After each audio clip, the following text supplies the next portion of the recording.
आपल्या परिसरातील बातम्या पाहण्यासाठी आजच आमच्या डीजी सह्याद्री न्यूज चॅनलला यूट्यूबवर सबस्क्राइब करा आणि बेल आयकॉन प्रेस करा।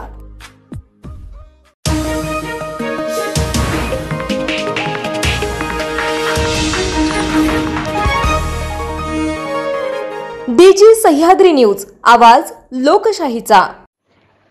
मथुरा येथील श्रीकृष्ण जन्मभूमी शाही ईदगाह वाद प्रकरणी सर्वोच्च न्यायालयाने मंगळवारी 17 सप्टेंबर रोजी मुस्लिम बाजूचे याचिका फेटाळली। हिंदू बाजूच्या 18 याचिकांवर एकत्रित सुनावणी होणार आहे। मुस्लिम पक्षाने अलाहाबाद उच्च न्यायालयात या निर्णयाला आव्हान दिले होते। 6 वर्षाच्या असताना मोदींनी काँग्रेसमध्ये काम केले। 8व्या वर्षी RSS मध्ये प्रवेश केला। 4 वेळा गुजरातचे मुख्यमंत्री, 3 वेळा पंतप्रधान झाले। आतिशी मार्लेना दिल्लीच्या नवीन मुख्यमंत्री असतील। अरविंद केजरीवाल यांनी मंगळवारी आम आदमी पक्षाच्या विधिमंडळ पक्षाच्या बैठकीत त्यांच्या नावाचा प्रस्ताव ठेवला, त्यावर आमदारांनी सहमती दर्शवली।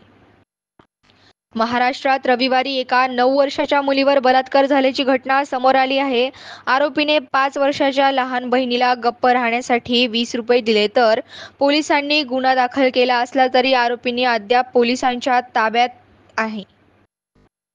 मराठवाडा मुक्तीसंग्राम दिनानिमित्त शिंदे गटाचे नेते व हिंगोलीचे पालकमंत्री अब्दुल सत्तार यांनी पत्रकारांशी संवाद साधताना आमदार संजय गायकवाड यांनी राहुल गांधी यांच्याविषयी केलेल्या वादग्रस्त वक्तव्यावर प्रतिक्रिया दिली आहे। सत्ताधारी आमदारांनी चुकीचे वक्तव्य करू नये। कोणी चुकीचे बोलत असले तर त्यांच्यावर लोकशाही पद्धतीने कारवाई करावी, पण चुकीची भाषा वापरू नये असा सल्ला अब्दुल सत्तार यांनी दिला आहे।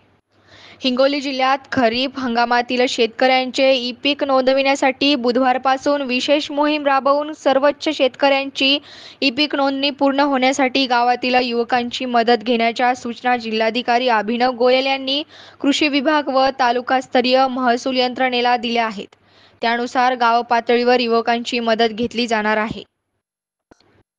गणपती बाप्पाने आम्हाला सद्बुद्धी द्यावी आणि ज्यांना सर्वात जास्त बुद्धीची गरज आहे त्यांनाही द्यावी, अशी टिप्पणी उपमुख्यमंत्री देवेंद्र फडणवीस यांनी केली आहे। अनंत चतुर्थी दिवशीच्या मुहूर्तावर त्यांच्या सागर या बंगल्यावर उभारण्यात आलेल्या कृत्रिम हैदात गणपतीचे विसर्जन करण्यात आले आहे। यावेळी त्यांनी प्रसार माध्यमांशी देखील संवाद साधला। मराठवाड्याचा विकास व्हावा म्हणून स्वतंत्र मराठवाडा राज्य घोषित करावे अशी मागणी डॉक्टर गुणरत्न सदवर्ते यांनी राष्ट्रपती द्रौपदी मुर्मू आणि मुख्यमंत्री एकनाथ शिंदे यांच्याकडे केली आहे। तर राज्याची निर्मिती ही मानवी पूर्ण विकास प्रांतनेतून व्हावी अशी कल्पना भारतीय संविधानात अंतर्भूत आहे, असेही त्यांनी म्हटले आहे। मुंबई मनसे अध्यक्ष राज ठाकरे यांचे पुत्र अमित ठाकरे यांनी स्वतः विधानसभा निवडणूक लढवण्यासाठी इच्छा व्यक्त केली आहे।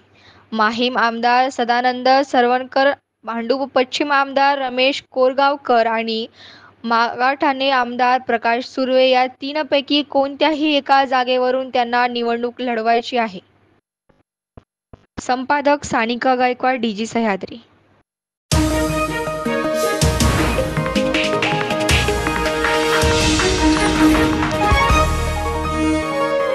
डीजी सह्याद्री न्यूज, आवाज लोकशाहीचा।